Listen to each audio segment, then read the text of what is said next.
Hazreti Muhamedi sallallahu alaihi wasallam, paqja dhe mëshira e Allahut fuqiplot, qoftë mbi të, lindi në Mekë në natën e 12 të muajit Rabiul Awwal të vitit 571.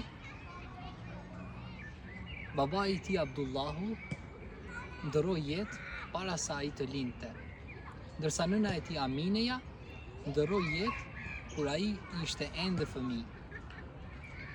U rrit në kujdesin e gjyshit dhe më pas të xhaxhait të tij, që në rini u dallua me ndershmërinë dhe besnikërinë e tij, ndaj edhe u quajt El Emin, i besueshmi. Në moshën 25 vjeçare u martua me Hazreti Hatixhen radiallahu anha, Allahu qoftë i kënaqur prej saj.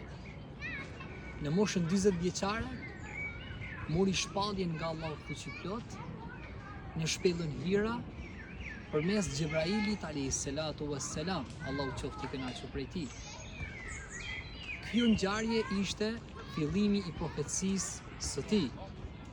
Për 23 vite ai i thirrri njerëzit në njësimin e Allahut, moral, drejtësi dhe mëshirë. Pavarësisht për ndjekjeve, ai qëndroi pa lëkundur në misionin e tij. Më vonë emigroi në Medinë, ku themeloi një shoqëri të drejtë dhe të fortë. Hazreti Muhamedi sallallahu alaihi wasallam, paqja dhe mëshira e Allahut fuqiplot qoftë mbi të, ndëroi jetë në Medinë në vitin 632.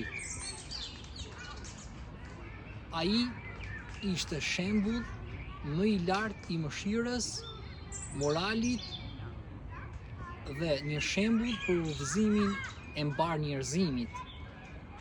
Allahu qoftë i kënaqur prej tij.